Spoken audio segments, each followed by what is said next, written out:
going on, world? It's your boy at Big Game James _36 with an evening edition. I feel like we need like the nighttime news thing. Dun dun dun dun. The evening edition of BS. Tons of BS going on in the world, but this BS just feels a little bit more pure. I don't not gonna get into some of the events that have happened today or transpired. Don't know if you've been under, you don't know what happened today, do you? Just another day, another gun death in America. God. Stuff happens. Two, one mass shooting, one shooting on campus. Hey, just hey, it is what it is. But that's why sports are here to be the opiate of the masses. Well, I guess that's technically what they call religion, but sports can be. No, you never heard that? Sports is religion is the opiate of the masses. But sports is technically a religion in the South. So like all these people get together to worship other people taking a dead pig from end to end, doing all kinds of other different shit. So this keeps us away from that. I do not judge you based upon your political beliefs. I judge you based upon the colors that you wear on Saturdays. And even then, it's not that big of a deal.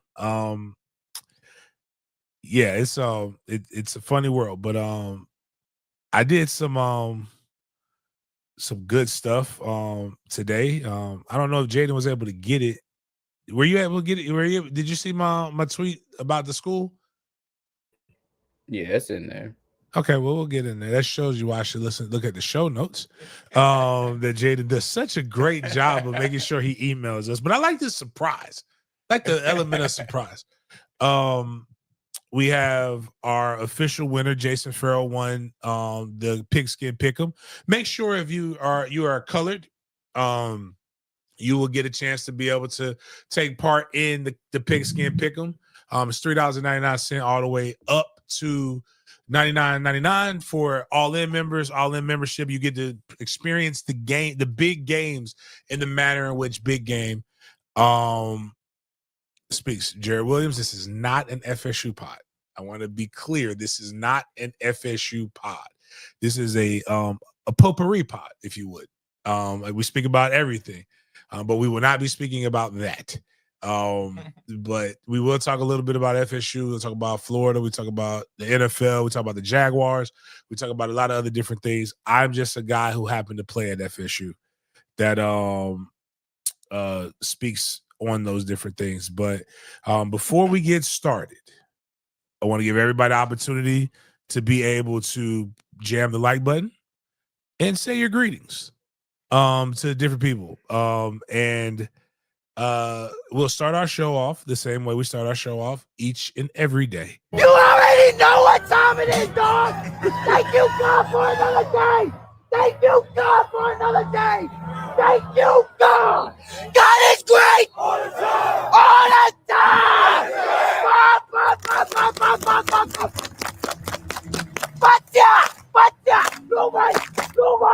Nobody wanna thank you, God. Thank you, God.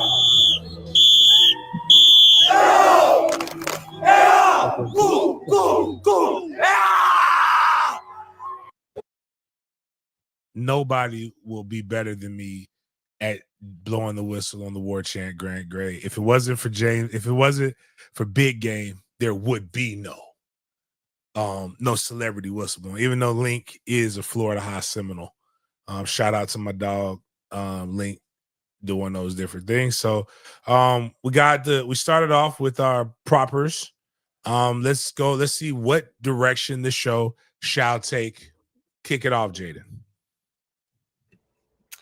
Good evening, everybody. Welcome to a night edition of Big Games B.S. If this is your first time here at the show, it's called Big Games B.S. because we bring the good, the bad, and the BS of the sports world, especially football, to your screens, eyes, and ears. First and foremost, we have our MFTK segment to discuss. We're going to talk about a local school here in Jacksonville and the experience James had in interacting with faculty and students. Next, we will discuss some college football. Yes, it is that time of the year. First, we love to start out with FSU. We have a wide variety of news to discuss while also discussing our ops later on. And then we're going to get into some overall college football news. And, we have to discuss the college football viewing guide for the Projection Sports. They released it, I think, earlier today. So we're going to make sure to prepare you guys to look out for your favorite team and when and what time and where they are playing. Then after that, we will talk about the NFL, starting with the Jaguars. There's been some running back movement within the organization, as well as other news surrounding players on our squad. Then we're going to take a look at some of the facts and news surrounding the Monday Night Football game between the Vikings and the Bears in NFC North matchup. Going to get into some players of the week in both of the conferences, talk about an NIL, and then we have a lot of other news to discuss around players and teams before we get into our Big Games BS section, where we bring the scope of the conversation outside of the typical football world. We love to start out with our BS or Butts and Food segment, and then we have a ONYN Wyland segment for you today. That is going to be a hilarious one to cap off the show. But first things first, we have these pictures and videos courtesy of James's Twitter account if you're not following them already. And I'm happy to share them with you right now. So James was at Icon Prep in Jacksonville. So his caption says, Icon Prep, quote, learn without limits, unquote. I'm looking at this kindergarten class and they are doing first grade work.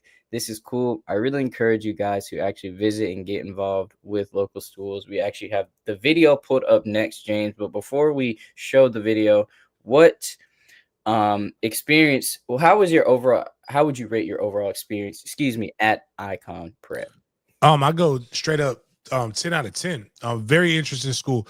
One of the things that I do when I get a chance to interact with different people, and I'm always baffled when I hear people have such a strong opinion about one set of group of people that have never really experienced or gone there. This school is over there, right? Well, one of the smartest schools in the nation is Stanton Prep, and Stanton Prep is in the fucking hood in Jacksonville. This school is right around the corner from there. It's in the hood. It's I have never seen so many kids be super excited to go to school. Like, they're wearing uniforms. All the uniforms are paid for. They are taking it is an alternative educational experience. So basically the money that the state would give to a public school, they give to this school, and they're over capacity. They have a waiting list. But when I look at the teachers, all of the teachers were happy to educate. Every classroom is named after an HBCU except for one.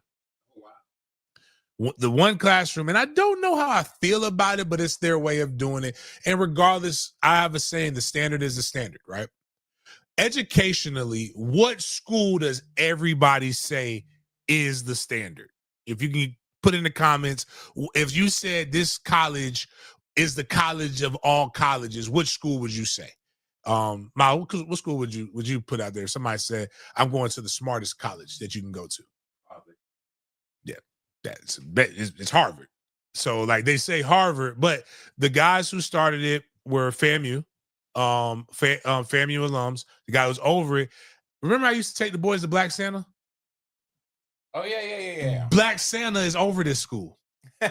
So, but every one of the schools, outside of the Harvard class, every other class has a college. EWU, FAMU, Southern, Alcorn State, Grambling, numerous other colleges, and it's a cohort. So, like, you have kids that are in grades that are it's mixed grades. So, like, even the middle school, the kids in Harvard are taking high school level classes, but starting in 6th grade.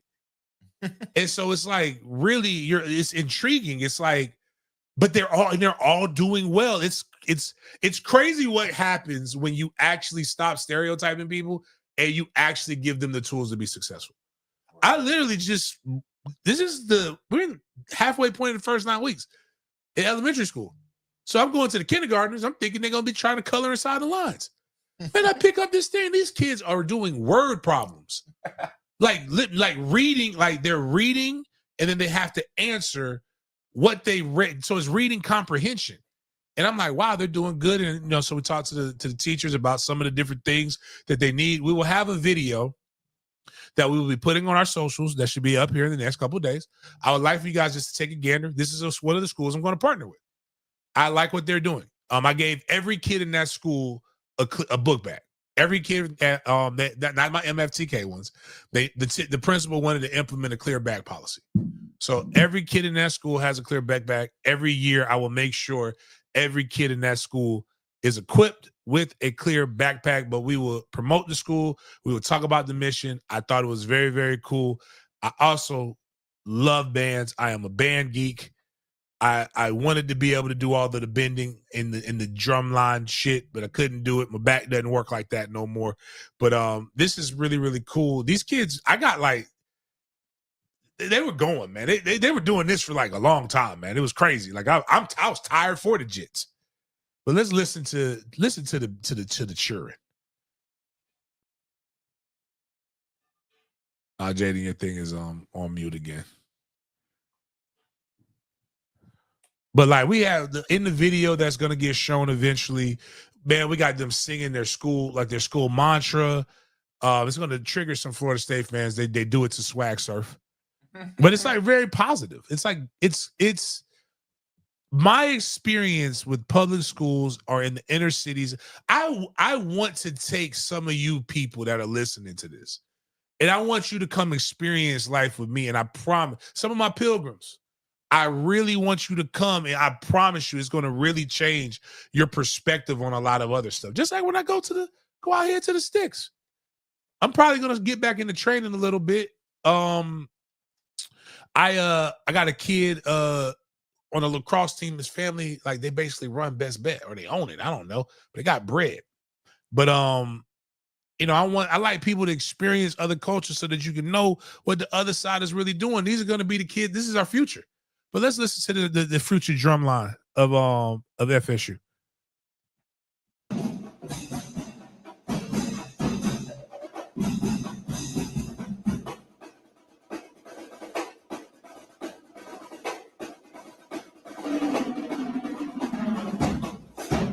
Also, while they're playing, like there's so many good stories.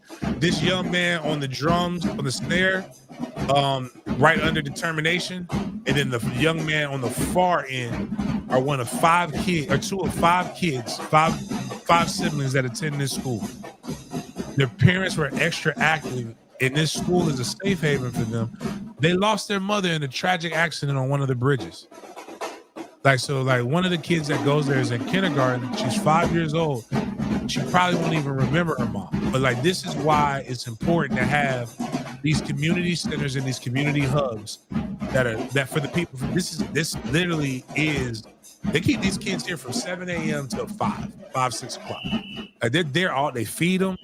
I ain't gonna lie, man. They had some beanie weenies that smelled so good. Like it was fresh food. Like there's a lot of things that are going on out here in this world that I need you guys to. We got to pay attention to the people who are doing the positive to help. So, but yeah, that was my MFTK moment. We're going to be doing a lot of stuff and going from there. Huge shout out to all the administrators and faculty at Icon Prep. Can't wait to see these students flourish in our community and in the world. Excuse me. Next, we are going to transition from the MFTK segment to our FSU football section for today. So we recently mentioned on our last show about the freshmen who've made a huge impact on the field. And courtesy of FSU football, we have a nice graphic for you guys. So These are the 17 true freshmen who played in last week's win, helping us move to 2-0, and some of the notable stats as well. Mr. Boggs had 1 touchdown. One of the twins, Mandrell Desir, had 2 tackles, 1 tackle for loss. Kevin Sperry got some playing time, 83 total yards, 2 pass touchdowns. Usman Chroma, 80 total yards, 1 touchdown. Max Redmond had 3 tackles as well. And then you see the players below were the other true freshmen who did get a chance to play. Some notable names: Zay Thomas, Chase Lofton, Daryl Desir, and you see it, the legacy, Antonio Cromartie Jr. And we're going to get back to a Cromartie in a second, but first, I'm going to share this picture courtesy of Clay Fink. So this is the FSU defensive tackle Mandrell Desir, and his rank among all true freshman defensive tackles. So he has 4 pressures, which ranks him first, 5 stops, which ranks him first, 6 tackles, which ranks him first, and 41 snaps, the 4th most out of all true freshman defensive tackles. And we're going to go back to the top stat with his run grade defense. And after grade adjustments, Desir has a 90.9 run grade defense, which ranks second among all DTs in the country. So, James, we got a good one on our hands with Desir right here with these stats.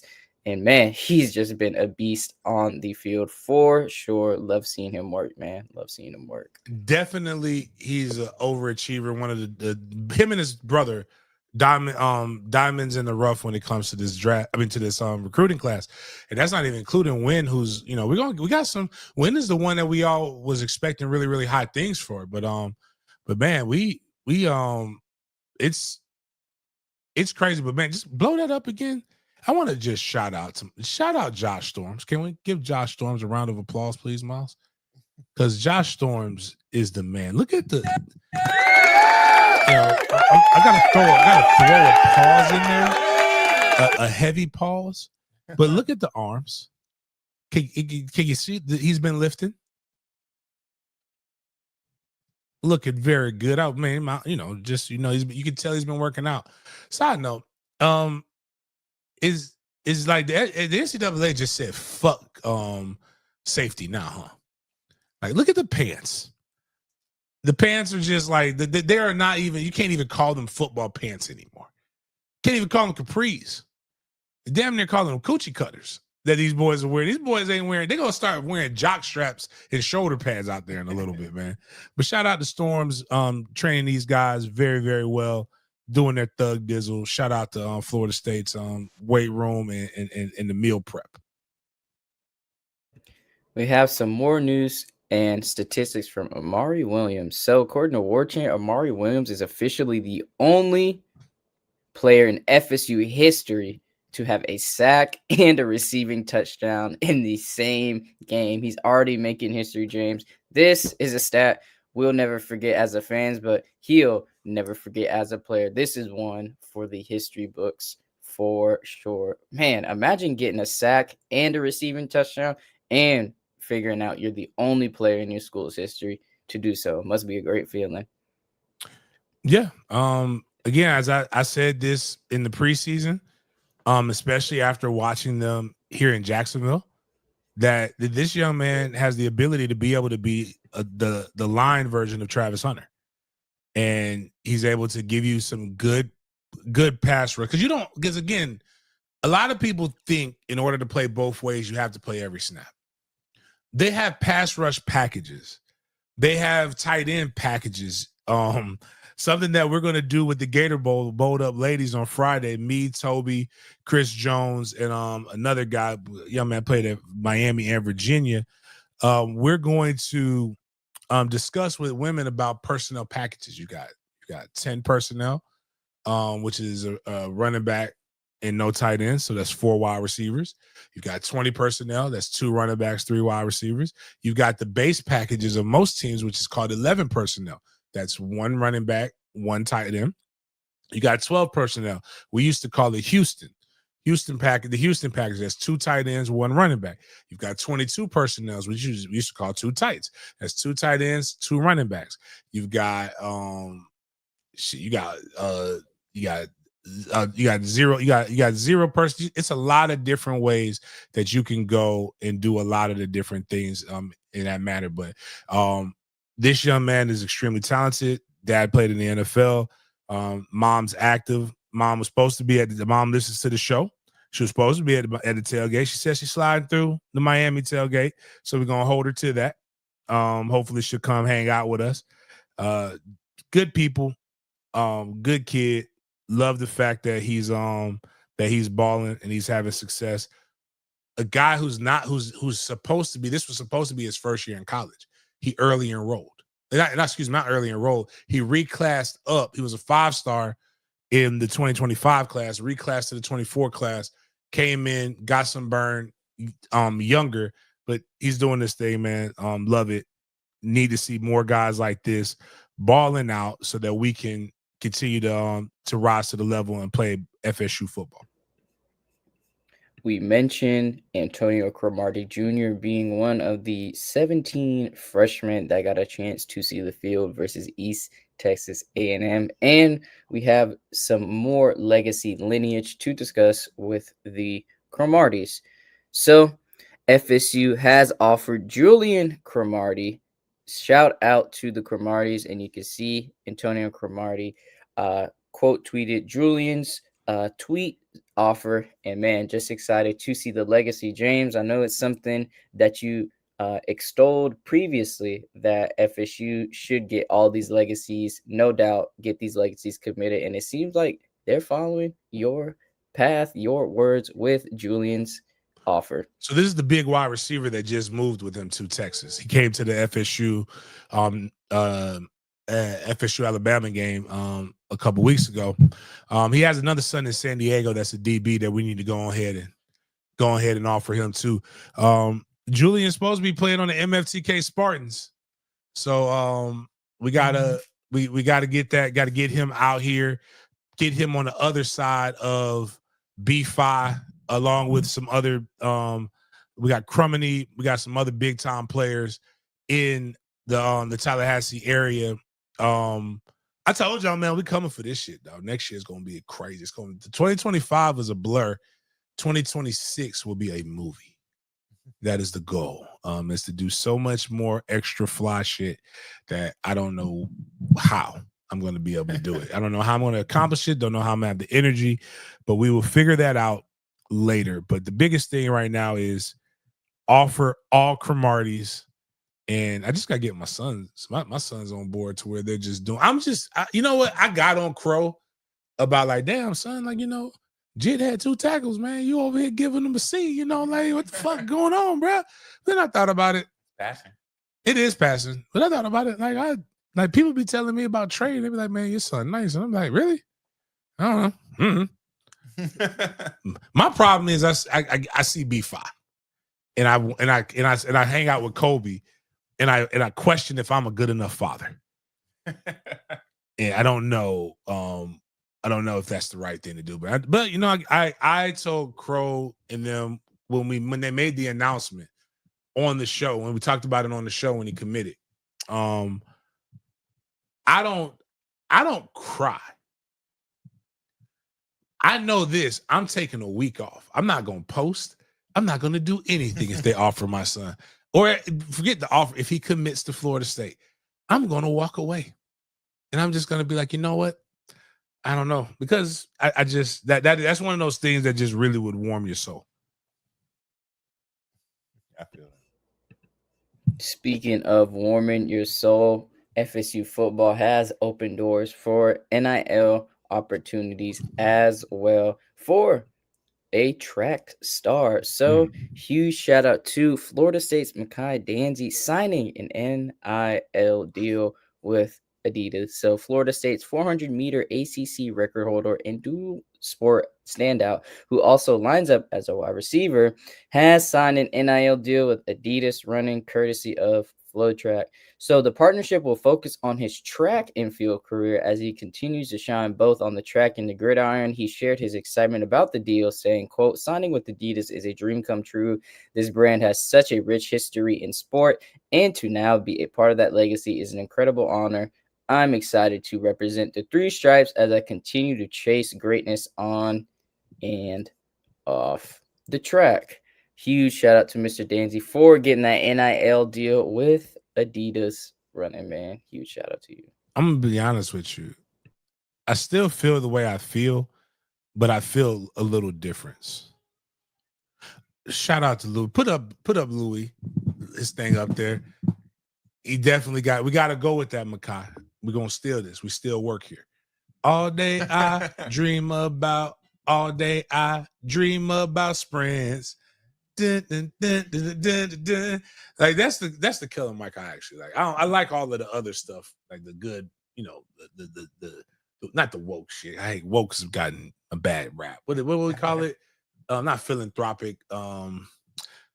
Anyways, moving the culture forward type stuff. But progressive, that's it. But I like the ignorant shit that he did.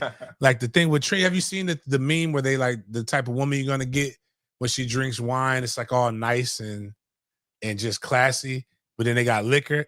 I got an ass so big like the sun. Hope we got a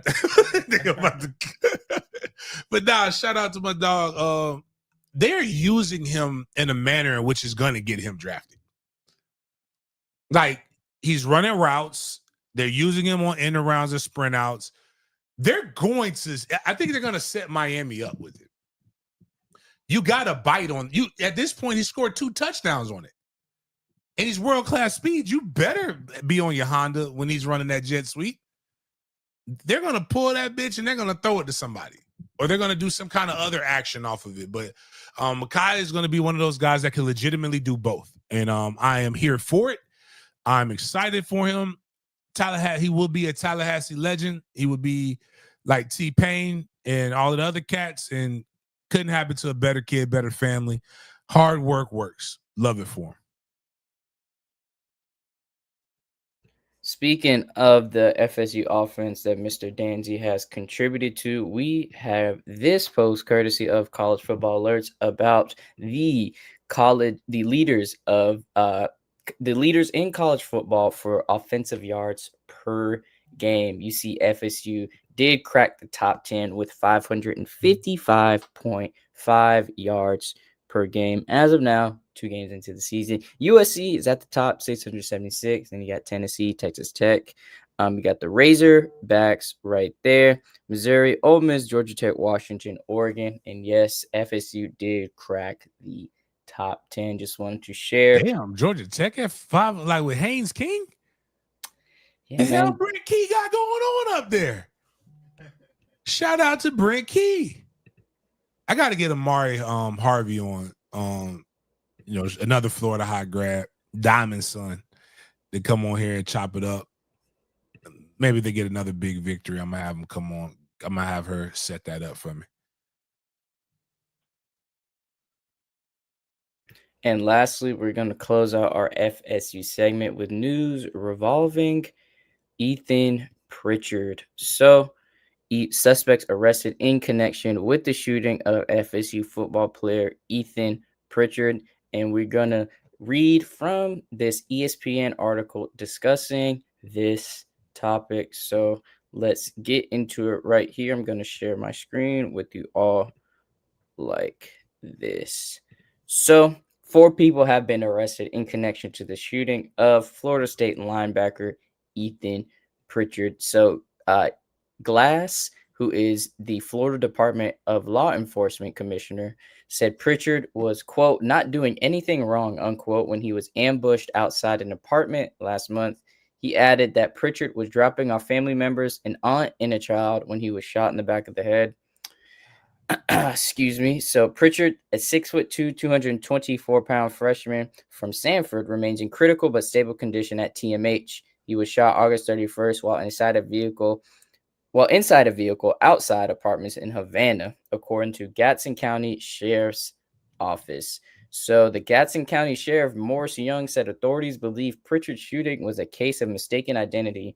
Jaden Bodison, Karon Miller, Germany Atkins, and an unnamed minor have been arrested in connection with the shooting. The FDLE said Bodison, Miller, and the juvenile were charged with 3 counts of attempted murder and 1 count of shooting into an occupied vehicle. Atkins was charged with 1 count of probation violation. It was not immediately clear if any of the accused had attorneys. Excuse me. And then Mike Norvell had this to say, quote, I recruited him for years, got a chance to watch him grow. And he said the way that he plays a game, it's a passion, energy. It's a passion, energy. He loves it, absolutely loves it. To know that right now that's taken away from him in a sense as act, you don't always know why you have to go through things in life. You don't understand the reasoning, but I do believe that God has his hand over Ethan and this football team and just all the relationships as well. Norvell also said he's a wonderful man, and being with him, I know it's so very hard for anybody to have to go through. But he told me earlier this week, I know where my boy wants to be, so I'm going to stand in his place for him. That's awesome. Again, I've coached against this young man at Seminole High School 2 years. Hell of a competitor. Great. I think he would have been a great addition. Can't wait to see him get healthy and be able to get on that football field again. Shout out to his pops, his family being strong. And shout out to law enforcement. See, this is something that I can't talk about, right? A lot of people talk about black on black violence, and they talk about a lot of different things. And one, violence is violence. There is no black on black violence. There's no white on white violence. Violence is violence.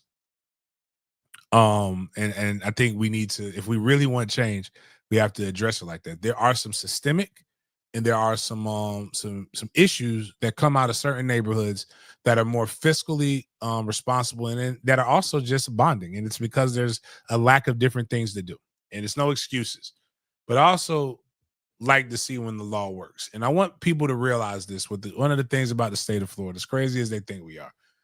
There's a great song called Chopper Zone.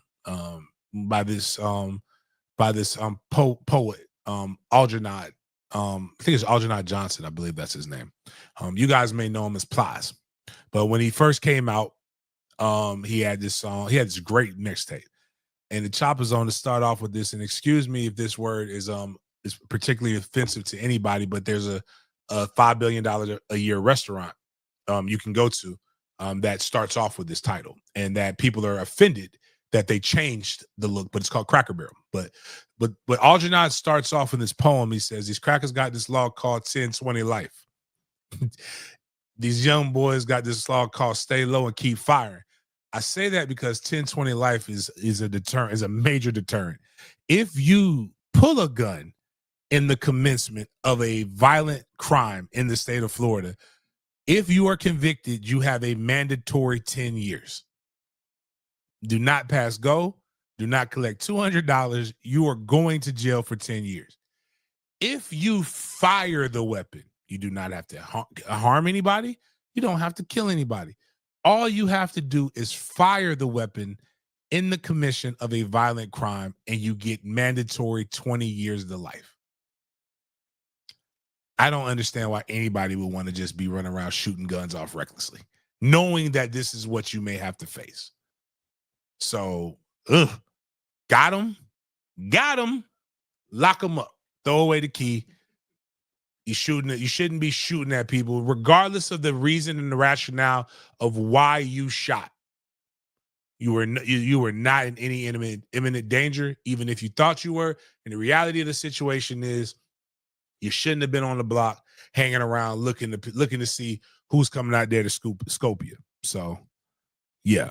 I ain't got no empathy. If they're looking for sympathy, it's in the dictionary between shit and syphilis. So yeah. So I'm all for it. Prosecute. Most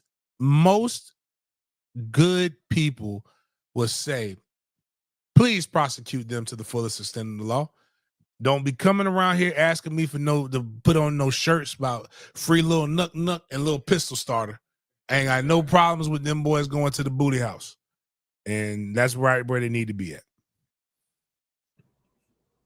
Speaking of the booty house, James, man, Florida looks like they're finna be in the booty house with this schedule they have, because they have the hardest remaining schedule according to ESPN. Florida has to play 3 consecutive top 10 opponents and 8 total ranked teams still. So the hardest remaining schedules according to ESPN are as follows: Florida, Arkansas, Oklahoma, Wisconsin, Mississippi State, Georgia, Texas A&M, Bama, Vanderbilt, and South Carolina. But this is troubling since Florida has allowed 18 tackles for loss in 2 games, according to SEC Mike. So that ranks the Gators last in the SEC and 129th nationally in tackles for loss allowed. Man, looks like the trenches aren't doing the trench work, Games. 18 tackles for loss in 2 games, average of 9 tackles for loss in each game. That's not a good stat if you have the hardest remaining schedule in college. Man, this is yeah, like I got a guy, brother, who loves to keep bringing. Florida keeps bringing up 2-10, like they not facing 2-10 right in the face right now. I know South Florida overachieved. Mississippi State is better than them, more than likely, and that's your Mississippi State. And go back to the schedule. I believe they only have 2 unranked opponents, one of which might beat them if they had to play right now. DJ Lagway is not playing to the 5-star guy you pay all this money, give private jets, put on a video game.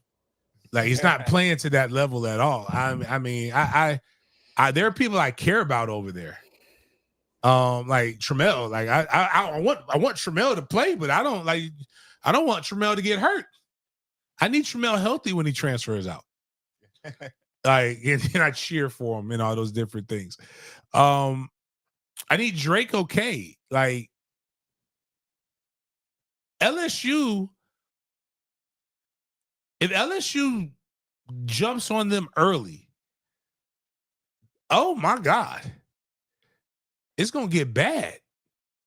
And I'm going to tell you what Miami's going to do to you, because that lion-ass Cuban does not give a fuck about you or your feelings. He is going to gash you. He's going to stick the knife in you. He's going to twist it. And then he's going to put his finger in. He's going to put his finger in there. And then just torture you. He's going to run up the score. You know how I know? He did it last year. That Miami FSU score was not that bad when I left out of the stadium. I just knew I knew we were going to lose. That's why I left early. And then I looked at it. I'm like, damn, that boy scored like 4 touchdowns in 5 minutes with 5 minutes left in the game. And I'm not mad at it. Bully's bully. It is not our job to stop our guys from scoring. That's why you get paid big money. I tell my guys all the time, when we get an opportunity to run it up, run it up. That's why we get paid stipends. My job is to boost your self-esteem and confidence. It has nothing to do with the guys on the other side. My job is to teach you to demoralize them. That's the fun. If every game was won by 3 points, this would be socialism or communist. The beautiful thing about capitalism is that there has to be a permanent underclass. And there's nothing better in football, which is a microcosm of society, than being able to forcefully put somebody into a permanent underclass. This is beautiful. I'm just glad it's not me. It's not fun when it's you. But all that too, I got my guy brother JL, who act like he didn't play with me on the video game and didn't wear little Florida State outfits. Like, he's a big Gator fan now, but bro, we got the pictures, dog. Like, when I see you at my grandma's funeral, dog, I'm clowning you. You act tough and hard, like we didn't have to save people from whooping your ass, JL. You know what it was like. But not 2-10. Yeah, now you got your ass whooped by South Florida. You can't be FSU spelled backwards. What the hell makes you think you're going to be FSU spelled forward? It's okay. It sucks, but you'll get over it. Most of your life, Florida's been ass. So, like, why are y'all even acting like that? Like, Florida wasn't even relevant until Spurrier got there. So, like, most of us were alive. We were good and alive when that happened. You mentioned money, James, and we're going to talk about a specific Alabama wide receiver who has gotten a pretty penny in NIL earnings. That is Ryan Williams. So, according to On3, Alabama wide receiver Ryan Williams is set to make north of $1.8 million this season, second most in college football for wide receivers, under yours truly, of course, the Ohio State wide receiver Jeremiah Smith. So Williams told On3 in an interview that Jeremiah Smith, quote, had the better season last year. No This, shit. this time around, I hope I can flex. Don't really know what that means, but James, what Yeah, I I don't am know. I don't like him saying like I don't know what him flexing means. He's a fruity boot. It mean anything. He's got an emotional support puppet. Like I don't trust guys with that sassy salamander didn't do shit against us. Did he have a good game last week against the Deaf and the Blind School? Do you mean UL Monroe, James? Yeah, sure. Oh, Them two. okay. Got you. them two. Got you. Let's see how he did against UL Monroe. I'm gonna pull up that game for you right here because the Crimson Tide did beat UL Monroe 73-0, and Caleb Williams actually did not play this game at Not all. Caleb Williams. That's Oh, another. excuse me. I'm sorry. Ryan Williams. Let's Ryan not Williams. confuse our Ryan fruit. Williams. We gotta Right. you gotta separate your oranges from your tangerines. They're all tambourine players, but you got to separate them. But he didn't play this game. Excuse me for my mistake, but yeah, I just want to correct. Yes, Ryan Williams did not play against UL Monroe. You can see right here in the receiving. The best player is 5 on Alabama's team is 5. Like that's. I want to make a joke so bad about stuff, but we've already. This has been pretty tough. We've gone too far. Yeah, he was actually sidelined with the concussion sustained against us, and actually did not play against UL Monroe. So so we Earl concussed Little, him. Yeah, Earl Little committed a hate crime. Yep.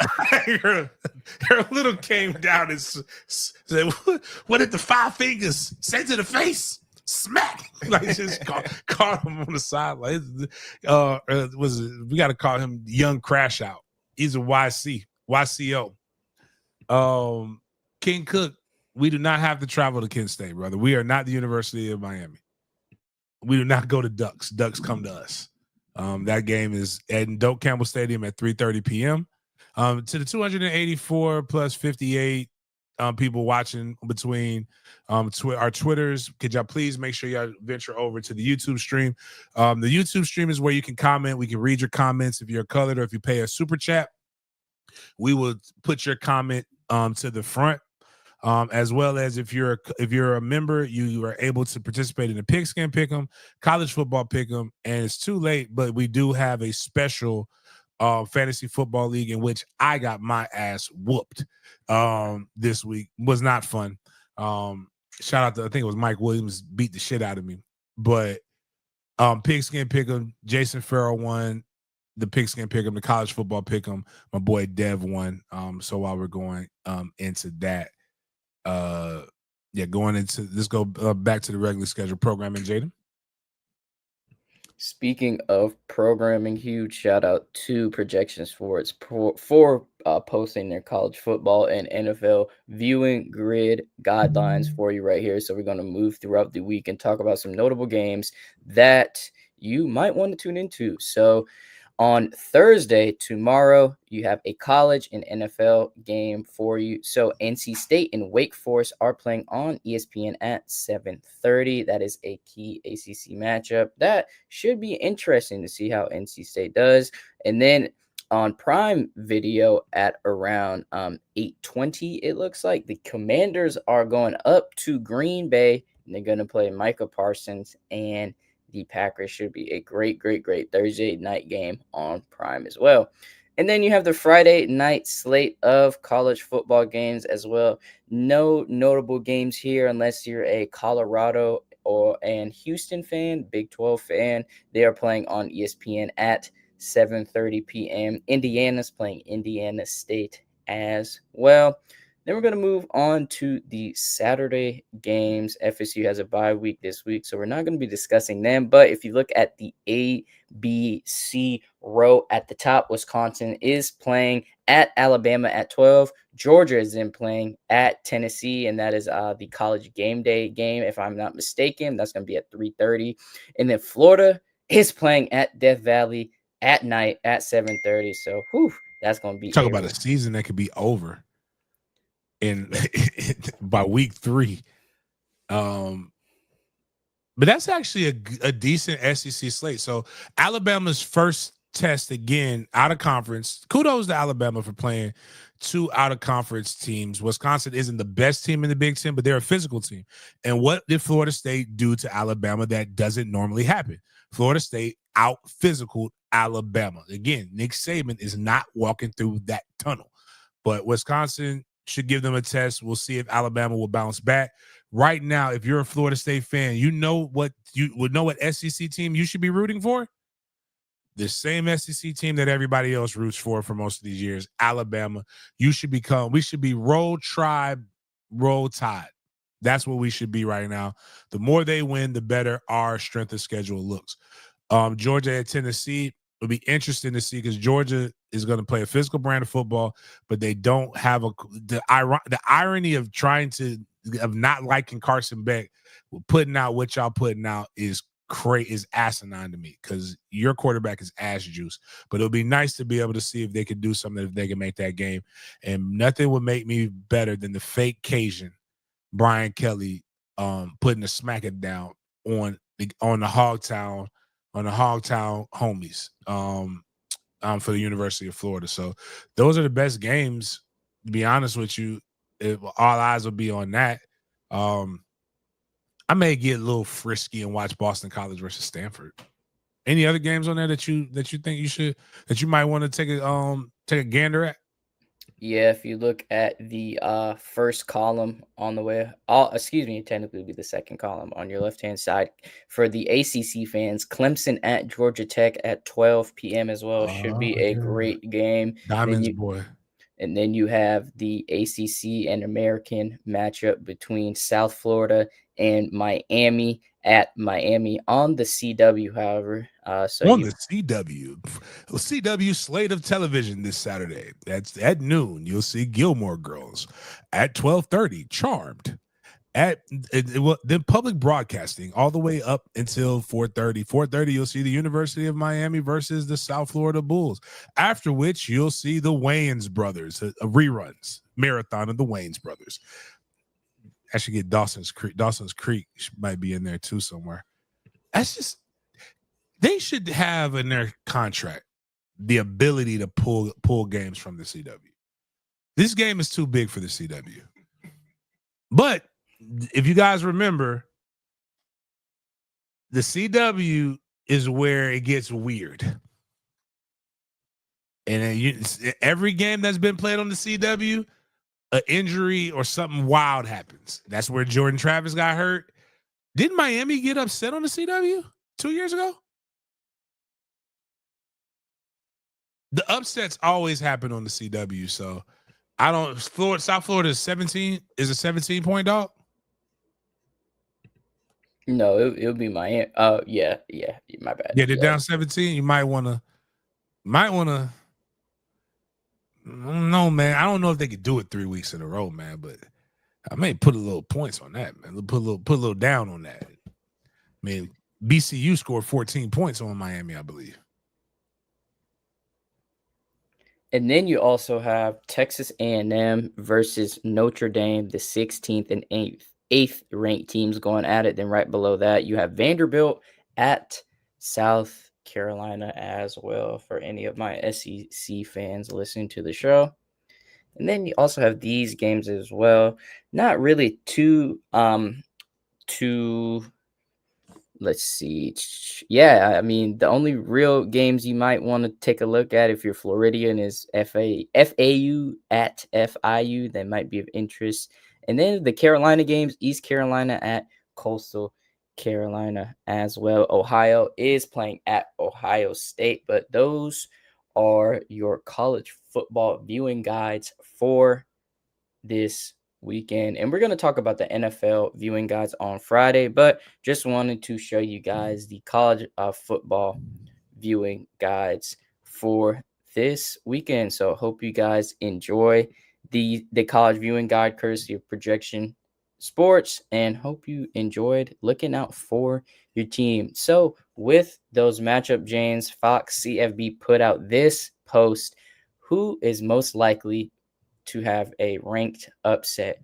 Clemson at Georgia Tech, Texas A&M against Notre Dame, USF against Miami, or the Gators in Death Valley at night. That's the one I'm least going with, if I'm being honest. So Yeah, that ain't happening. Like, if that happens, then like it takes an idiot to have faith, but it takes a special type of idiot to have idiot faith.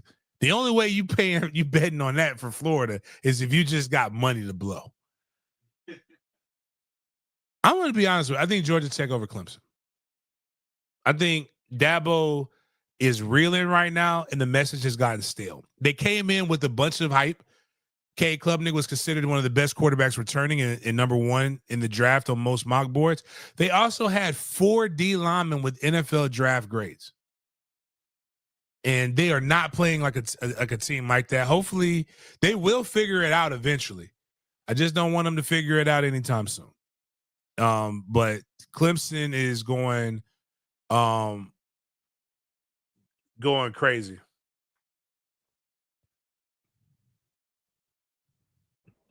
All right, so now we are at our NFL section for today. Have a wide variety of topics to discuss, but we love to start out with the home team, with Duval's team, the 904, the Jaguars. We have some motion in regards to our running back room that we're going to love to share with you all. So the Eagles are traded for Jaguars running back Tank Bigsby for a 5th and 6th round pick in the 2026 draft. So courtesy of Mia O'Brien, the Jaguars now own the following picks in the 2026 NFL draft: 2nd round, 3rd round, Detroit 3rd round, 2 Detroit 3rd rounds, 4th and 5th, Minnesota's 5th, Philly's 5th and 6th, 7th, Detroit 7th, Rams 7th via Houston, and Philadelphia 7th. We don't have a 1st rounder, but we have 13 total picks, and it looks like Gladstone is trusting his instinct in regards to picking players in later rounds as well. Before we dive into more Jaguars news, James, what are your thoughts on the of the roster move by Gladstone and Shad Khan of trading Tank Bigsby to the Eagles? Is it because ETN had that monster game against the Panthers? And is it also because of the running backs that are currently on the roster in LaQuint Allen and Tutton as well? I think it's a combination of both. You got a good running back here, and you can get some value for him. So you got to do something with him. ETN is performing better than what you expected. He had one good year. He hasn't been able to consistently live up to what he was. So he will now be your running back number 1. And if he plays like he played last week, then it's definitely he's your matter of fact, you're gonna probably want to extend him. But and then LaQuint Allen as well as Tootin, those guys did well enough to be able to, like, all right, they can give us a good spell here, and it's cheaper. It's all about money when it comes to these different things. So kudos to them, and very wise, extremely wise, and showing that Gladstone is that guy still when it comes to roster talent acquisition and roster maintenance. James, I know you're a fan of white running backs, and the Jaguars did sign Cody Schrader, former LA Rams running back, to the active roster with the Jaguars. So you gonna get a Schrader jersey, man, if anytime soon for the right running backs? No. Just wanted to share this. Yep. Damn DEI hire. Ain't nothing that young man gonna really be able to do for us. Speaking of a young man doing something for us, head coach Liam Cohen told reporters that Travis Hunter, quote, will get more snaps on defense, unquote, Sunday in Cincinnati against the Bengals. James, is going to be a first introduction into more snaps for Travis Hunter against the Bengals. I know their wide receiver core is pretty solid. One of the best cores in the league, if I'm being truly honest. They have Higgins, they have Chase as well, and Joe Burrow loves to slice and dice them up. So how do you think Travis Hunter will pan out with the more snaps against Cincinnati on that defensive side of the ball? Well, I think they're anticipating Cincinnati to throw the ball a lot more than what Carolina was able to do. And you want him in situations where he can defend in that manner. What you don't want him doing is you don't want him like trying to have to tackle. So, but yeah, whatever works. I just need him to be good. So, and we got to get used to his hair. His hair is kind of throwing me off. The dreads were a better look for him. It's funny that you mentioned that because Travis Hunter has his Heisman photo in the Heisman house, and he got the dreads in the photo right here in his Colorado jersey. But yes, it's official. He has his portrait in the Heisman house. You can see it right here. So huge congratulations to Travis Hunter for getting this historic accomplishment yet once again. Now we're going to transition from the Jags to some Monday night football talk. Man, this game was something to watch between these division rivals, these NFC North division rivals between the Vikings and the Bears. So I'm going to share this for you. The Vikings ended up getting that W 27-24. So the Vikings scored 21 points in the fourth quarter compared to Chicago's 7. And we're going to break down some of the stats involved in this game as well. So JJ McCarthy, the Michigan QB, who's started in his first NFL game because he previously sat out the entire season last season with the meniscus injury, had 0 touchdowns in the first 3 quarters, but decided to pop off in the fourth, getting 3 touchdowns in the fourth quarter, 2 in the air, 1 on the ground. And according to Real Sports, JJ McCarthy is the first player in NFL history to have 3 touchdowns in the fourth quarter of their NFL debut. We got some more stats about JJ right here. He's the first starting QB with a 10-point plus fourth quarter comeback in his NFL debut since Steve Young in 1985. And he's the only such QB since 1950 to do so on the road as well. So we love to talk about next-gen stats when it's football season because of the interesting graphs they show. And this is JJ McCarthy's passing chart right here. So in his NFL debut, JJ McCarthy threw both of his touchdown passes on downfield throws, which is 10-plus air yards in the fourth quarter, and a comeback win over the Bears as well.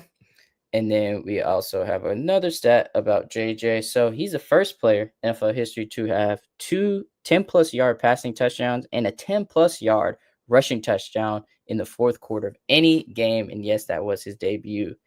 For any of my Minnesota fans, the Monday night game was something of a historic accomplishment because, courtesy of OptaStats again, with these interesting stats, Monday was the second time the Twins and the Vikings won on the road on the same day, regular or postseason.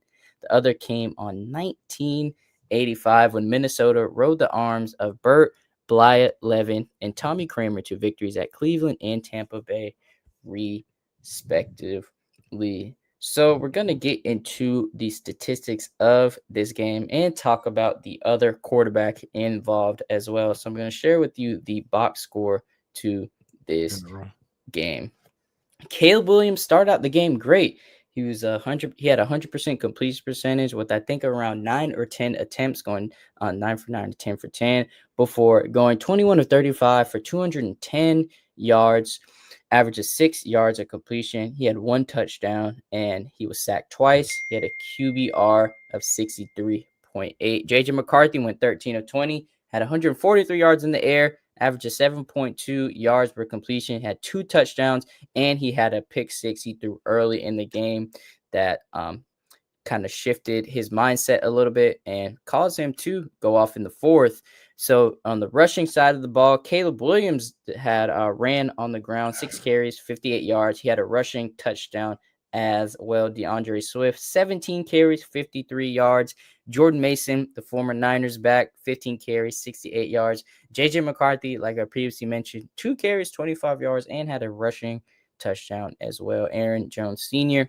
went 8 carries, 23 yards, and Aaron Jones Sr. caught a receiving touchdown.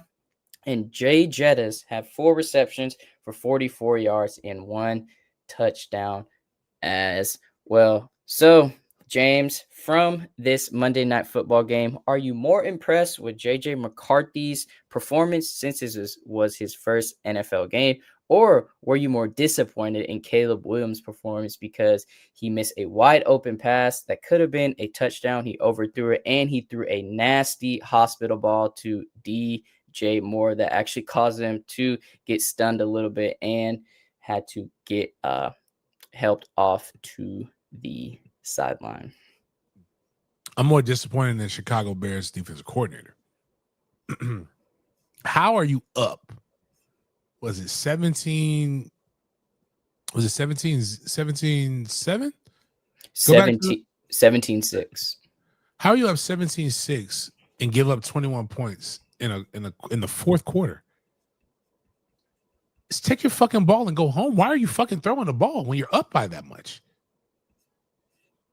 Like, and JJ McCarthy, see, the quarterback play wasn't overly great last weekend. Week 1, not coming here to besmirch anybody. Because I got the heat. Because, I went to bed. I said, fuck this. JJ McCarthy is dumpster juice. And, JJ McCarthy leads an epic comeback, which he did. JJ McCarthy was a part of 3 touchdowns. It was the incompetence of the Chicago Bears in which made JJ McCarthy's first NFL game and first start look better than what it was. If it would have played anybody else, including the Jacksonville Jaguars, this shit wouldn't be happening. The young man, kudos to win. If winning was easy, everybody would do it every week. But was it 13 for 20 for 143 yards? And most of it was in the fourth quarter, brother. They lost that game. You didn't win it. Now, if he comes out next week and he's balling, like when you draft a guy, and here's the critique of Trevor Lawrence, here's the critique of Caleb Williams. Now, Daniel Jones, who's been trash his entire life, he won a game with the Colts. The reason why Tua is getting, can JJ McCarthy win you a game by himself? The answer is no. He will not win you. He's not Josh Allen. He's not Lamar Jackson. Again, just like Lamar Jackson's defensive coordinator, it ain't Lamar Jackson's fault that they lost to the Bills. He played well. Yeah, he made a mistake. You can look at every game, everybody makes a mistake. Defense couldn't stop nothing. They couldn't stop a nosebleed. Yeah, I'm just JJ. I actually was expecting to see 21 of 35 for 350 yards or some shit like that. Like, I wasn't expecting to see that, but kudos, he still won. So, even though Caleb Williams lost, he was shining in a different way. However, James, I know you're gonna love this post right here. So Caleb Williams is honoring suicide prevention in week 1. He painted his nails with the causes, color, and logo, along with 988, the number for the suicide and crisis lifeline. Whew, it's hard to say something bad about suicide prevention, James. So I don't know how you gonna word this. Give up 21 points in the Give up 21 points in the fourth quarter. Your defensive coordinator should be on suicide watch. What is it? What's that Jeezy? The Jeezy quote? Kill yourself. It's a suicide watch. Had the nerve to write me a dear young letter. Like, nah, man, that's good. Cool. I like when these guys are using their platform to be able to spread good causes. It'd be nice to spread wins, but hey, I guess a win is a win. That's a win. Your team stunk it up, but you still, you're still cool. So we have some AFC and NFC players of the week, courtesy of the NFL, we want to get into with a familiar face. So Josh Allen was the AFC offensive player in the week for his performance against the Ravens on Sunday night. This should not be surprising if you watch that game. 394 pass yards, 2 pass touchdowns, 2 rush touchdowns, and he had 112 passer rating. Doing his thing.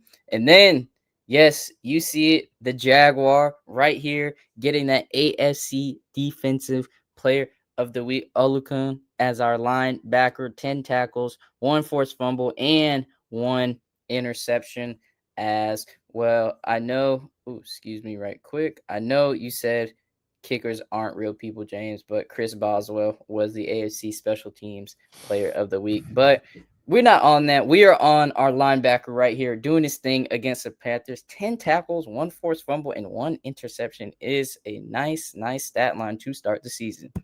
Foye Oluwakan. Yeah, love my Africans. Balling. Duval making doing numbers. He should have been all pro last year. Or no, Pro Bowl. I second that for sure.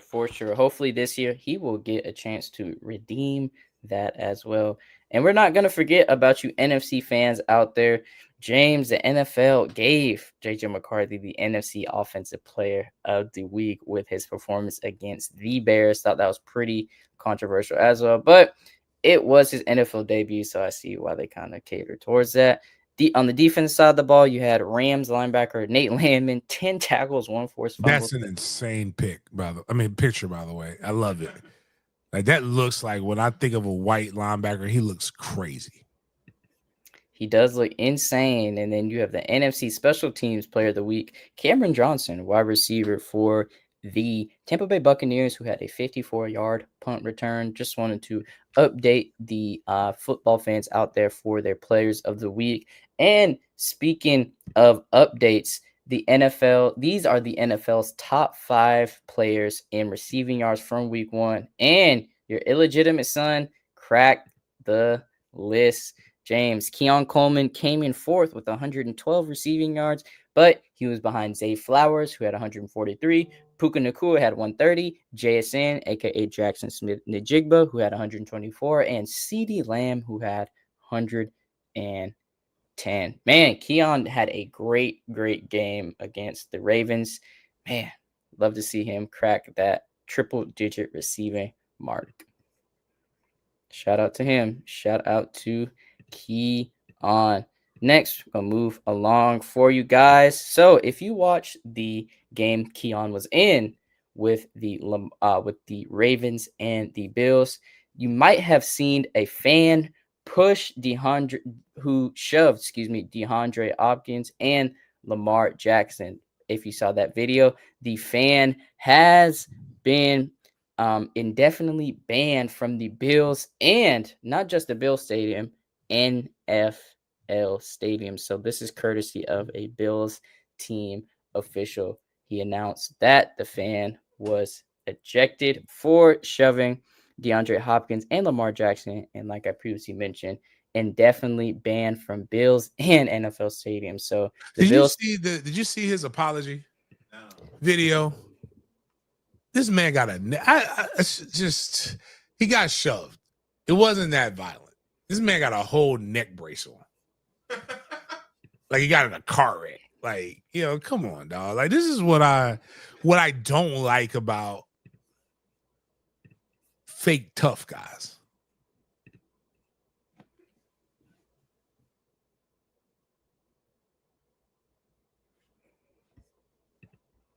Yep, he did have that on, and it looks like the bill said not here, not anywhere else. Whew, can't even watch an NFL game if you tried, man, in person. So, man, consequences for your actions for sure. And you would think twice about pushing an NFL player. But man, the Buffalo fans are crazy. They jump from the top of ladders and destroy tables. So it's not surprising they'll push DeAndre Hopkins either as well. He also got his first career touchdown as a Raven during that game, and D-Hop actually got his first career touchdown with the Ravens on the first catch as a Raven as well. So pretty cool stat to have for DeAndre Hopkins in the Be More purple and white. So for my 49ers fans out there, man, your team is in shambles with the George Kittle news, with CMC, and with Brock Purdy. That rhymed there a little bit. Shout out to me. So 49ers QB Brock Purdy, toe and shoulder, is a long shot to play on Sunday against the Saints. So, James, look like Bowles' own, 904's own, Mac Jones will likely be the starter on Sunday for the 49ers. Who he's getting thrown in the blender right now, man. No CMC, nor Kittle, no Jawan Jennings, I think, as well. So, man, I don't know who he's going to hand the ball off or throw to, but good luck, Mac Jones. That's all we got to say on this one, man. Good luck to Mac Jones. Whew, man, that's got to be tough. That's got to be tough. But shout out to Mac. Shout out to Mac. Oftentimes, the internet is so toxic, full of many people lying, capping on the internet, but pictures like this is the reason why I love to have the internet. And this is for all my Dirty Bird fans out there, all of my Falcons fans out there as well. We have this nice little humorous post for you. So, the Atlanta has a left-handed dual threat black QB named Michael with the last name that's one character off from Men Genitalia. 2001 is back, boys. Whoever thought of this, so creative, man. I had to share it with you all because it is hilarious, man. This is hilarious. Shout out to the Dirty Birds, man. Shout out to the Dirty Birds. That is hilarious. So next, James, we have some news about the Jalen Carter spitting incident, courtesy of Bleacher Report. So let's share this with you all. The NFL announces that Jalen Carter has served his one-game suspension for spitting on Dak Prescott as part of his early ejection versus the Cowboys, and he has also been fined $57,000 for spitting on America's QB. James, got a question for you. Do you think that $57K was a little bit too much or not enough for spitting on Dak Prescott? It's on par. I think no, actually I don't think it was enough. I think he should be suspended a game. Get a game check that you have to lose. So that's what I believe. I just want to reiterate that point, James, that Jalen Carter has served his one-game suspension with the early ejection. So the next game of the Eagles, he will be allowed to play in, just like you previously mentioned. He already served it, even though he had an early ejection. Some people may have a lot of confusion with that. I get that as well, because it's technically not a full, it technically was a full game suspension if the play never started, but semantics and everything like that. But just wanted to update you if you're Eagles fans out there and if you are a football fan out there with this news. So James, I got a quick question for you, man. And it's about Sierra's husband. So Sierra's husband tweeted this after losing 6-21 to the Commanders. Mentally, tough. So before I ask you a question, James, let's take a look at the box score to see how Russ did against the NFC powerhouse Washington Commanders. So Russ went 17 of 37, threw for 168 yards, average of 4.5 yards per completion. He got sacked twice for 11 yards, and he had a QBR of 25.5 and a quarterback rating of 59.3 compared to Jaden Daniels' quarterback rating of 98.3. So my question for you, James, is what are your thoughts on players, specifically quarterbacks, specifically Russell Wilson, on tweeting positive tweets like mentally tough or resilient tweets regarding after a loss like that, especially when your performance wasn't up to par? I think he needs to go back to find who he was before he became Mr. Unlimited. Like all this, I mean, the hard part about critiquing Russell Wilson is that anything you say can and will be used against you in them believing that you're a future lover. And as opposed to just hating mediocrity, he's been mediocre for quite some time. And just Sierra's he's really just needs to retire to be Sierra's husband. Yeah, there's been a lot of speculation on who the Giants will start as the season progresses. I think Dan Orlovsky was on an ESPN affiliate show and claimed that the Giants, or actually Russell Wilson, will have a week to see if he will still be that starting QB or if Jackson Dart will take the spot or JMO takes the spot. Who knows? But man, it seems like Russ's time in New York is going to be limited with some performances like this because you know that New York market, that New York media market is a very, very difficult one to gain the support of. So, Russ, you got to make sure to be on your P's and Q's, Y's and Z's, and make sure to have that 45 on the side of me. Shout out to Joel Santana, the Dipset, man. Great album. But yeah, I mean, I'm a big Joel's fan. That's a great bar. Great bar right there. You're right. Great bar. Shout out to Joel's, man. Shout out to Joel's. And we got some news regarding a wide receiver who may be on the move, James. On Monday's show, we talked about, Tyreek Hill, who was seen visibly frustrated on the sideline of the Miami and Colts game. And according to ML Football, the Steelers, yes, the Pittsburgh Steelers have the second best odds to trade for wide receiver Tyreek Hill.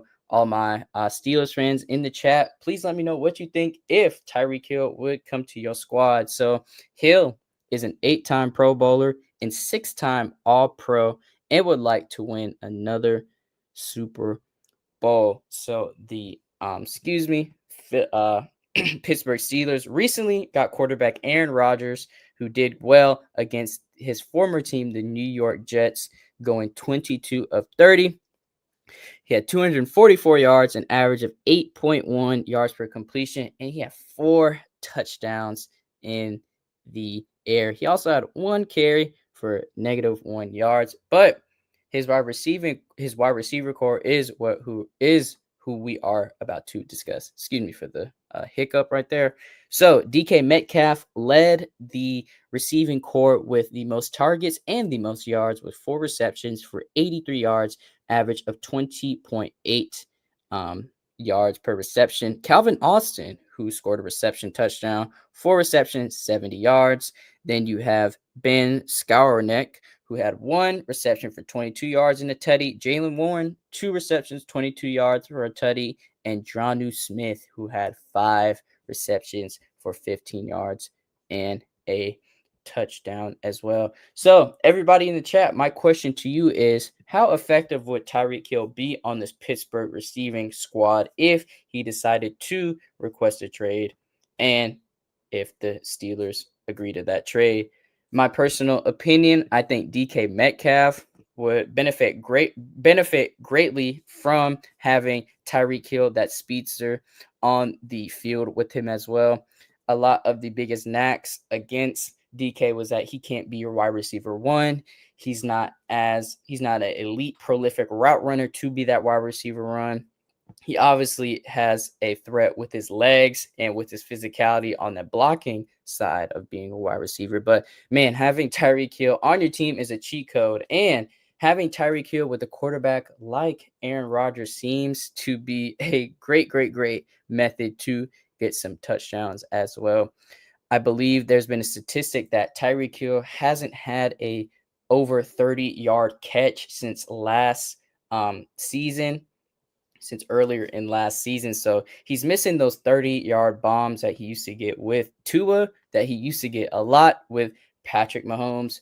So, James, I think you are back. So I have to ask you, how elite would that Pittsburgh wide receiver core be if the Steelers did decide to trade for Tyreek Hill? I think you're muted. That would definitely make it interesting. You got DK up there.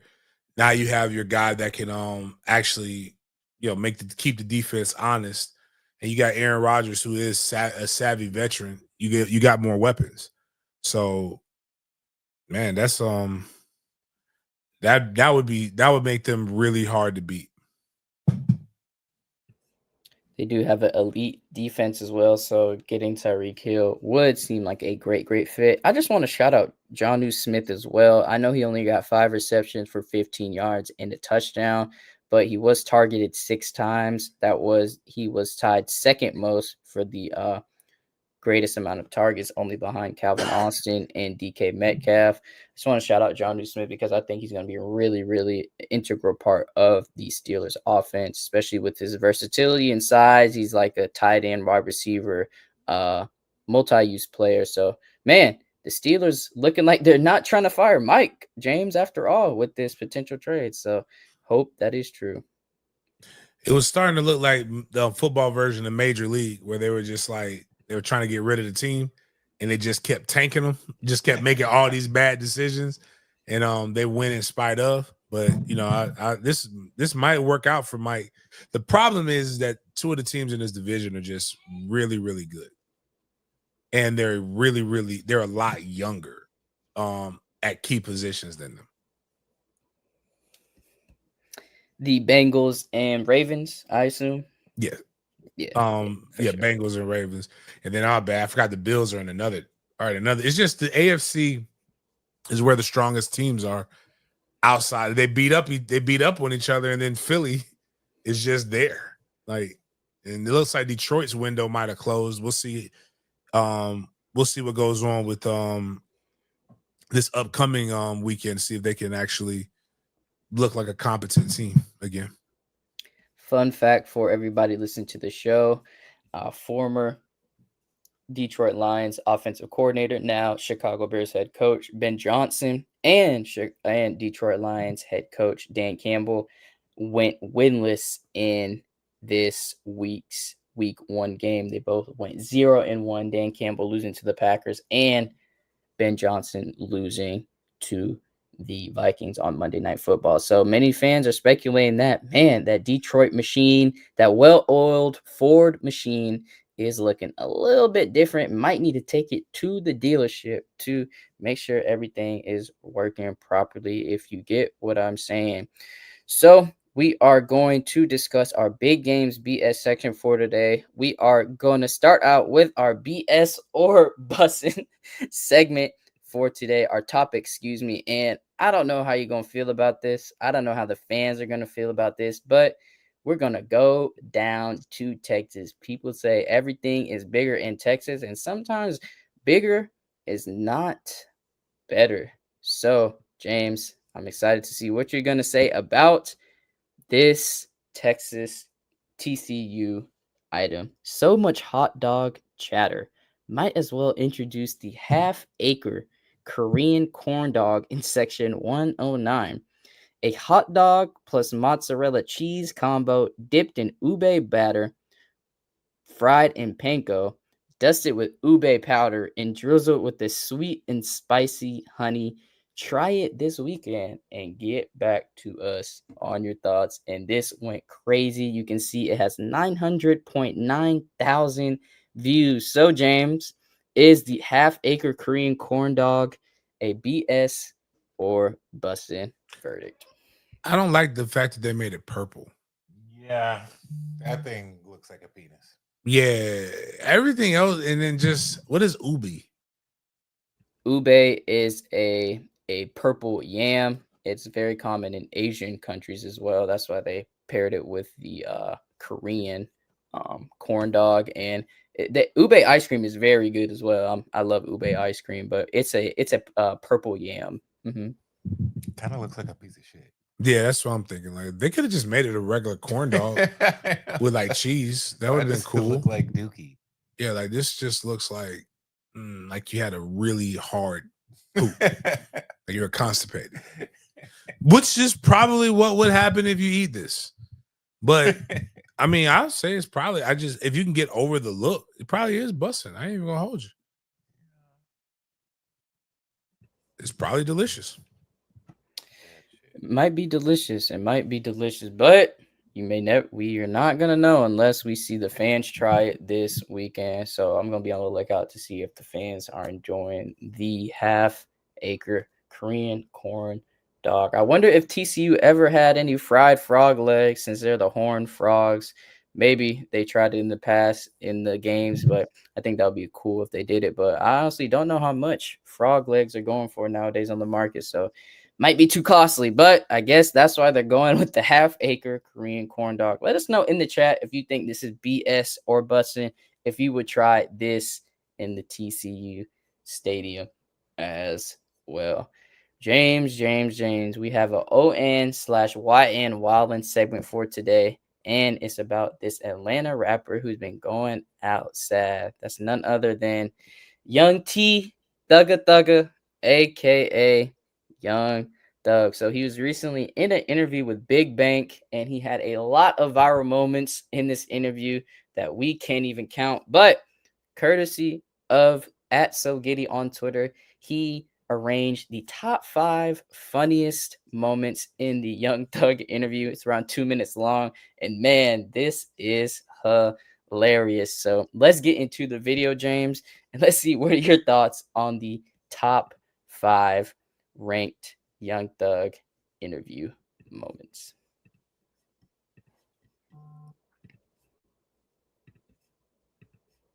You got the mute thing on again.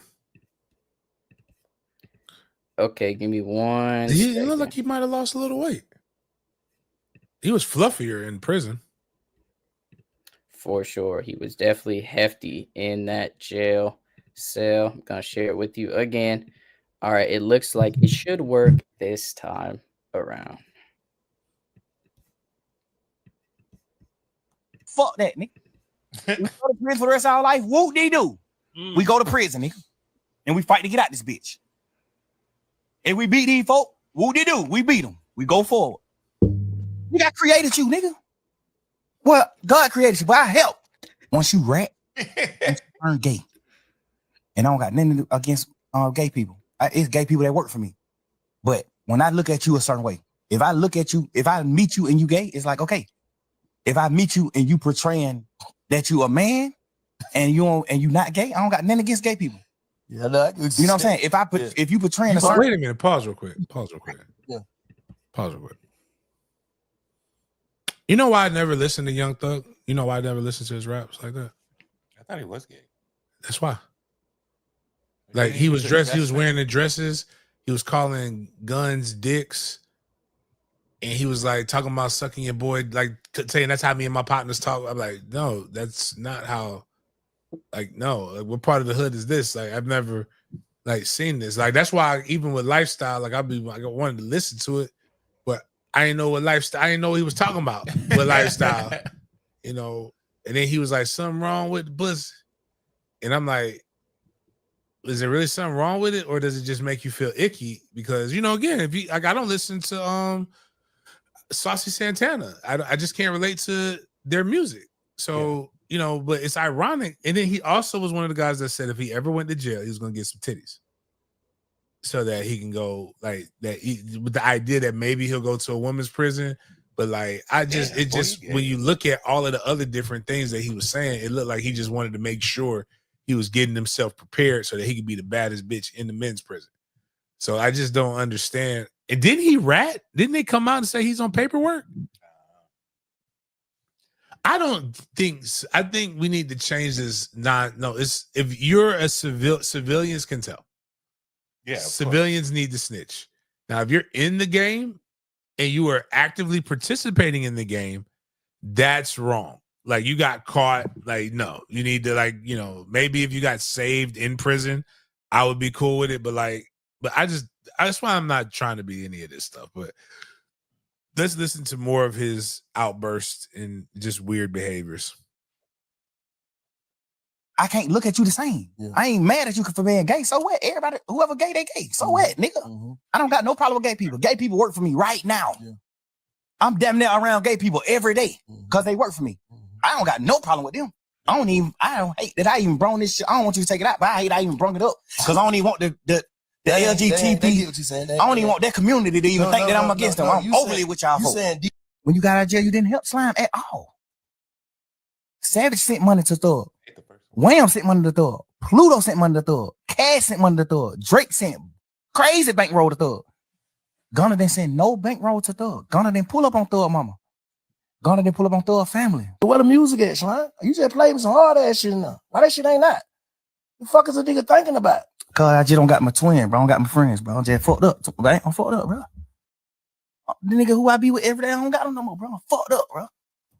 Damn. Up, bro. I don't know what to do, bro. Like, and I ain't lose no nigga to a tragic or now. I lost a nigga to betrayal, bro. You signing that one piece of paper, signing your initials on this one piece of paper could get me a life sentence, my nigga. How you like what? Come on, bro. I get a life sentence all this piece of paper you signed, bro. Just cause you trying to get home fast, or you just trying to get to a hole, or you just doing a certain thing, bro. And you already done betrayed a nigga before, bro. Damn. A piece of paper, nigga. You gonna let a piece of paper in all this shit? What's funny? Nigga, we men, bro. We brothers, nigga. He talked about Future. He talked about a whole bunch of people that he's saying right now that that looked out for him, but in theory, using his logic, he betrayed them. So, yeah, man, I don't really what this shows is that kids stay in school. To quote the now past actual gangbang rapper who tried to get out of that life and change his life, one Nipsey Hussle, streets ain't for everybody. Get your grades, cuz. And this shows perfectly why the streets ain't for everybody. Like all of this back and forth, you wouldn't have to have all of this. If you would just be a citizen and keep it to rap. But again, this is why they be real hard. Like I'm telling you, man, if you let your kids listen to this, man. This is the side effects of trying to be a gangster. And street ain't it unless you it. But it ends with you being dead or in the all boys or locked in a cell with nothing but men for the rest of your life. And there's nothing attractive about that. But he definitely don't sound like his raps anymore. Like I want to, and I'm gonna be honest with him, hypocritical. Yes, I'm about to be very hypocritical. I like my gangster music, gangster and written by gangsters. The minute I find out that you ain't no gangster, I don't want to hear you rap about go be like the Roots, rap about positivity. Like I like that stuff too. Be like Chance the Rap. We need more Chance the Rappers. What made Kanye so refreshing was that Kanye rapped about what he actually lived. Just we need more regular dude raps. Everybody ain't a goon. Everybody ain't from the hood.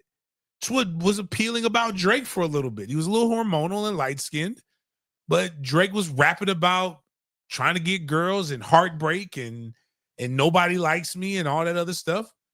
But what made 50 Cent dope was 50 Cent actually got shot 9 times. And he rapped about being shot. But even then, you can only rap about getting shot 9 times so many times before like, yo, what else you got to rap about? You got to get shot again. What makes Jay-Z great is Jay-Z grew with his music. Jeezy's the only rapper that I don't want to hear rap about anything else besides selling dope.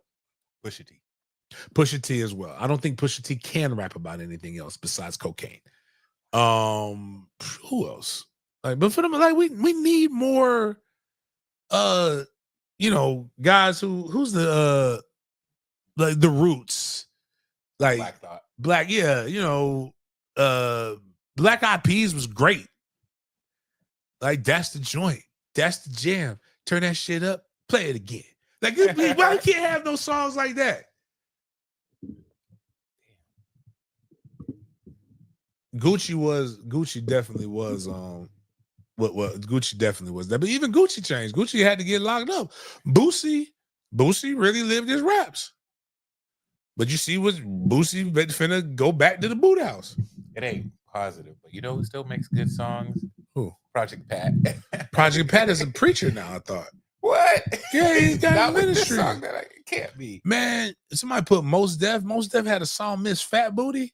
Oh, that was It's great. Like it's was telling a story. These kids can't relate to that because they wouldn't understand about what it's like going to a club and seeing with a girl with an ass so fat that you can see it from the front. Like, the way he said that, I'm just like, I like gang. Like when I found out that Jay-Z really sold dope in East Trenton, it felt real. It was close. Like I know where East Trenton is. That's where my people's from. It felt great. Like I felt like one of us made it. So when I see Wallow, who looks like a stick, looks like Gollum, and I can't name, not Wallow, excuse me. Wallow did go to jail, but Wallow again went to jail and is trying to tell people not to go to jail. It's the other one that's over here portraying that he's a goon, and he looked like Gollum from Lord of the Rings. Gilly, Gollum the kid. I just want us to realize that there are other job occupations. We are not a monolith. There are a ton of other things you can rap about. Like, let me get a good, like even Shaq. When Shaq was rapping, Shaq wasn't rapping about toting guns and he went platinum. He was rapping about dunking on people. That's how good Shaq was at rapping. Trying to think who else, like, I don't know what Nas be rapping about now, but I'm pretty sure it's not about, like, Nas wasn't no thug, but I'm pretty sure it's not about hood life no more. He's been like 40, 50 years removed from the hood. Yeah, like the Lupe fiasco, the backpack rappers, Common. Jay, I don't be in the project hallways talking about, I'm a multimillionaire. How is it I'm still the hardest person here? I don't be in the project hallways talking about how I be in the projects all day. Like, that sounds stupid to me. If you a gangster, this is how you prove it to me. Like, just, let's get some other things, man. Let's just, there's other stuff that we can maybe rap about. I'm trying to think what other rappers I like that are, don't do that sad shit. Like a couple years ago, Trey was listening to something that shit made me depressed. By Juice Pop Worldwide or something like that. It was J. Cole, man. J. Cole, like, even though J. Cole too, like, I don't know what's going on with J. Cole life, but I liked that when J. Cole first came out, it was still never about anything gangster. He's from the hood. It's hood of Andre 3000. On Throw Some D's, perfect. Ain't a hood, but from the hood. So mama taught me well, so I grew up pretty good. Like, just like, why can't we do stuff like that? Raw Wave is depressed. But if I was 5'5", 375 pounds, I'd be depressed too. You got diabetes, hypertension, E. coli, all the other fat diseases that Raw Wave probably has to deal with. On top of women not liking him. The gout. He got the gout. Gout, too. definitely got gout. Got everything, man. Whew, that build is crazy though. Whew. Like when I looked at his, like, you know, it's crazy when you look at the police reports because you know Rod Wave got arrested for the DV or like, you know, domestic dispute, and they put down his numbers, and I'm like, yo, that's crazy. You need to stop trying to. You need to go fight for real. You need to fight for your life. Stop fighting her. I apologize. Oh, 5'6". It's 5'6". Dang, 5'6". Do you know that man is as wide as he is tall? That's crazy. 5'6", 350 for real. And got the nerve to dress like a skinny dude. Like you do not need the big dudes do not need to be wearing orange. Like then what's the dude that what man Corey Hulk call it a Bigfoot woman? He shot the Bigfoot woman. He shot Tory Lanez. When you look at the size, I thought Tory Lanez was Megan Thee Stallion, and Megan Thee Stallion was Tory Lanez. But then you flip it around, like he 5'2". He wasn't winning no straight up fade. Facts. Not with her. Rod Wave shoes lean are the like they play lean back inside. His Jordan logo do a split. That's why 5'6", 350 is amazingly fat. Like the fact that you, man, I don't want to disrespect people because I have a guy brother. He's 5'6", DJ Little Boy, something like that. But he's little. He's miniature. Like, but to be 5'6" is already wild. But to be 5'6" and 350 pounds is crazy. Like he's supposed to be 5'6". What is the BMI chart say you're supposed to be when you're 5'6"? This man is the same height as Captain America before the shot, but the same size as Thing. Like he is built like two Marvel characters. But you know what they're gonna say, right? You know the thing that always trumps everything. He rich. Well, yeah, that life insurance policy is crazy though. He got women though. Like Biggie wasn't even that big. What did Big die at?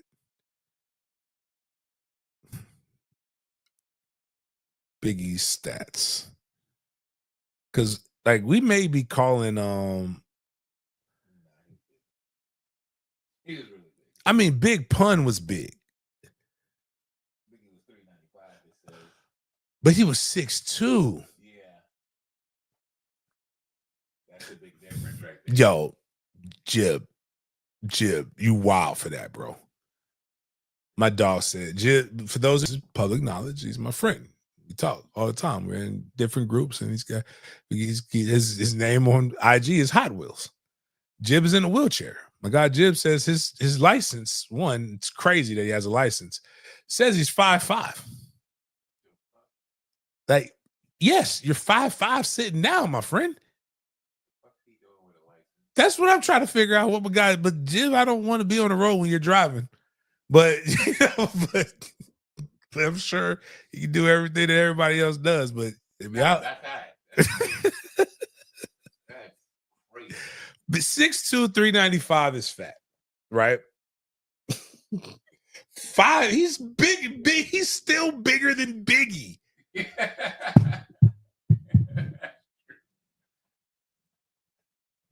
Got the nerve to call himself Rod Wave. Didn't even look for a fat name. You know how Rod Wave definitely sounds like a skinny dude.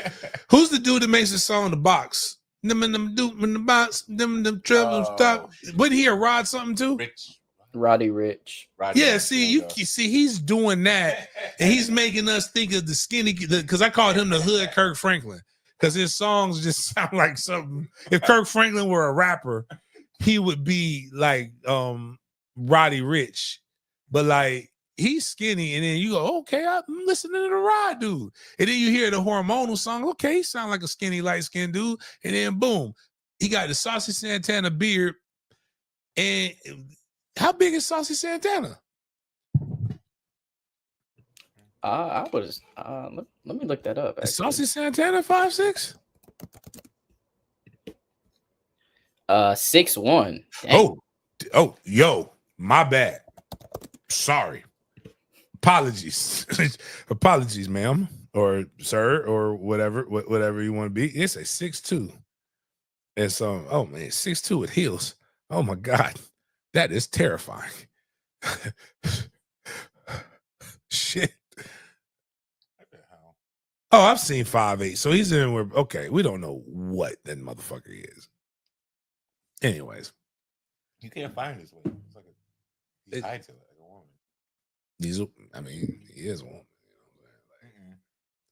I mean, he identifies. I don't want no problems, man. Not my God. Like, nah. But anyways, man, Rod Wave is, well, I don't even know how we got to we were talking about rappers. Like, let's just get back to when music, people used to just rap. The good old days. I bet he eats that TCU panko breaded Ebro hot dog, corn dog, whatever it was.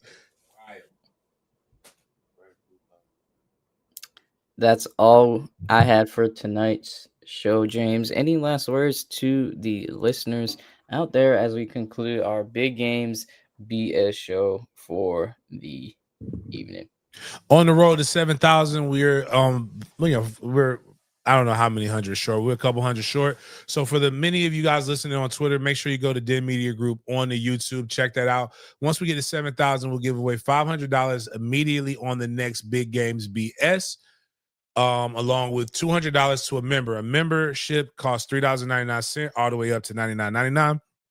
Different levels.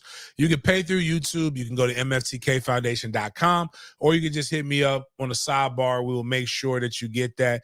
We have 2 all-in members currently. All-in members, if you're consistent, if you get to watch, you get to live life the way I do. So San Francisco is where the Super Bowl is at. I will be at the Super Bowl.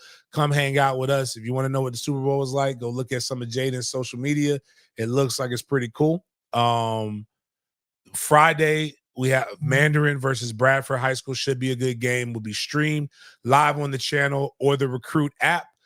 We have no game this weekend, so there isn't no giveaway. But remember, every Wednesday during football season, we do a giveaway for the upcoming FSU home game. Also, Pigskin Pick. Make sure you put your picks in for Pigskin Pick'em, as well as college football Pick'em. If you are currently a member, you can win $50. Grant Gray won the college. No, my bad. Grant won last week. Dev won the college football pick'em this week. Jason Farrell won the Pigskin Pick'em. Thursday night starts both of those again. And outside of that, man, continue to register to win. Outside of that, appreciate you guys for chopping it up with me. We will see you guys next time.